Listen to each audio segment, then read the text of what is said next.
Subscribe to our YouTube channel and press the bell icon to get the latest updates. In this edition of Global Print, I'm going to talk to you about a tiny island nation in the Indian Ocean called the Maldives, which is being badly battered by the coronavirus pandemic. How a couple of weeks ago, its charismatic speaker, Mohammed Nasheed, was badly injured in a bomb attack. I'm going to remind you of the 2018 election when the Maldivian Democratic Party returned to power and how India was among the first nations to applaud the loudest. And today, I'm going to say that Prime Minister Narendra Modi still has the opportunity to rule the waves in this tiny corner of the Indian Ocean. But before that, dear viewer, I'd like to make an appeal to you. Please do subscribe and pay just a little bit for the Print's free, fair, objective and unhyphenated journalism. You know that we have been bringing to you the best videos, the best news stories over the last several months of the pandemic, so please do continue to support us. You will find in the description of this video a link to subscribe, both for an international audience as well as for a domestic one. Now back to my column, Global Print, in which I talk to you about the Maldives and about the importance of India's continuing engagement in this corner of the Indian Ocean. And I'm going to make 2 points. The first is that the Maldives is being badly battered by the coronavirus pandemic. It has a very small population, only about 5 lakhs or so, spread over thousands of islands and atolls on both sides of the equator, astride the shipping lanes. And while in absolute numbers there have only been about 101 deaths so far and some 26,000 odd infections, and you would argue that this is nothing compared to what we have been experiencing here in India at home. But if you look at the Maldives, not just in terms of the population, but its geographical spread, this is very, very important to that country. In the greater Malé region, where most of the deaths are occurring, the health system is not very good, and in the remote islands it's perhaps even worse, not just because of the lack of facilities but because access is so difficult. So the Maldives has been asking India for help with dealing with its coronavirus pandemic, and we know that early on this year in January and February, when India embarked on its vaccine Maitri export program, where it was sort of expanding influence through the donation of COVID vaccines, Maldives was one of the countries, one of 93 countries to which India donated its vaccines. The Maldives, in addition, also ordered for several thousand vaccines from the Serum Institute. Today, the Maldives needs 100,000 vaccine doses only. It has been requesting India for a long time to give it these doses, but because of the mounting deaths and infections at home, in the last few weeks, India has put an end to that. So the vaccine Maitri program has basically come to a standstill. Now, the second point that I'm making is that 2 weeks ago, Mohammed Nasheed, the speaker who was injured in a bomb blast, he is now recuperating in a hospital in Germany. Forensic teams from all over the world are in Malé trying to figure out what's going on. A team from India is also there.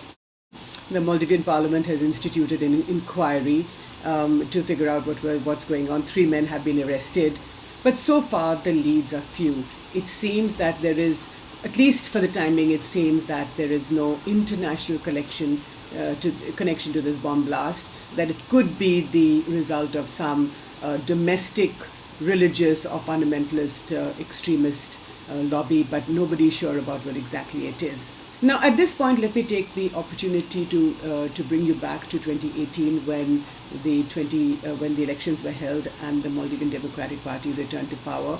India was among the first nations to be very, very happy with this development, and the stakes for India to remain engaged in this tiny island nation became even larger, because we know that the previous government of Abdullah Yameen was very, very close to the Chinese, and the Chinese had mounted several projects in the Maldives, whether it was connecting the Malé airport to the mainland, a beautiful bridge, several other housing projects.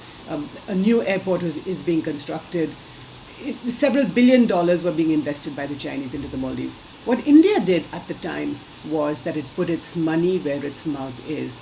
So Prime Minister Narendra Modi instructed that the Indian government should help the Maldives in whichever way possible. So India mounted its own development and diplomatic effort. So whether it was to expand the roads in the southern island called Addu, launch a water and sanitation system across 34 islands, expand the airport in an island called Hanimadu in the north, embark upon a connectivity project in the Greater Malay region across 4 islands.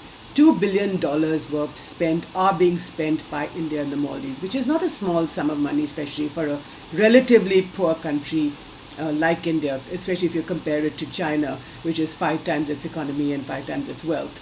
So India was doing much more than usual and in combating or in trying to combat China's influence.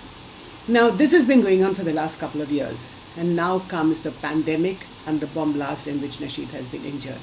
So the Maldivians have been asking for 100,000 vaccine doses only. India has put an export ban on vaccine doses, but I'm arguing in my column that India should lift the ban for the Maldives and give it these vaccine doses. Remember that the Maldives has also paid for a lot of these doses, and in fact they had ordered these doses privately from the Serum Institute, but because the Serum Institute has not been able to produce enough and there is a ban anyway. So to remain engaged in an island like the Maldives, which is so geostrategically important, I'm arguing that India should be able to either gift or allow the Maldives to buy these 100,000 vaccine doses. It's nothing at all. It's something the Maldives wants desperately, and it would come as a very big gesture of friendship for a fellow South Asian nation. Now, why am I saying that this gift of the COVID vaccine would be so important to the Maldives? What is happening is, and this is where the bomb blast connection comes in. What's happening in the Maldives is that although the Maldivian Democratic Party, the ruling party, has a 2/3 majority in parliament in its majlis, it's a big majority, there are a lot of inner party rivalries that are surfacing. It is believed that Mohammad Nasheed has written a letter to the Maldivian president Ibrahim Soli, and this letter is available in the Maldivian press. There is a newspaper called the Times of Addu, which has run a story saying that Nasheed has written a letter to the president saying that the country must transform its presidential form of government to a parliamentary form of government. Now, this perhaps indicates that Nasheed wants to play a greater role in the politics of his country. Be that as it may, we will see how that unfolds. But this inner party rivalry has had some impact, and just a few weeks ago, the MDP lost the Malé municipal elections. Now, this was a big jolt for a party that has a 2/3 majority in its majlis. That is almost impossible especially in a tiny country like that. So the MDP must watch where it's going, must be very, very careful about what it's doing, because Abdullah Yamin's party is waiting in the wings to take over. Remember that it is backed by the Chinese, so which means that they have a lot of money, and actually they don't lack for money at all. So my argument is that India must remain even more closely engaged with the Maldives at this time. If they want the 100,000 vaccine doses, India must give it to them. That will be a big shot in the arm for the ruling MDP. As far as the bomb blast is concerned, inquiries are on and a conclusion is still awaited. We don't know who it is. Like I said, it could be a local rogue.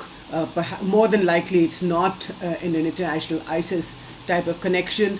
So India must continue to remain deeply engaged in the Maldives, not just in the development side where it is spending $2 billion, but also politically. It must guide, it must advise the MDP leaders so that a third outside foreign power cannot join hands with the MDP's opposition and perhaps make the future a less sympathetic place for India.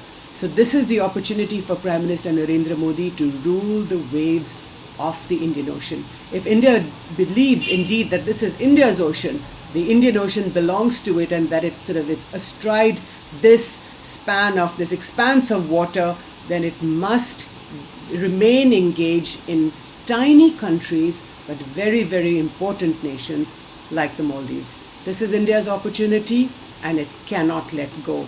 So if the Maldives needs 100,000 vaccine doses, this is the time to gift it. I will end here, but please do read my column Global Print and tell me what you think of this video. Thank you so much for watching.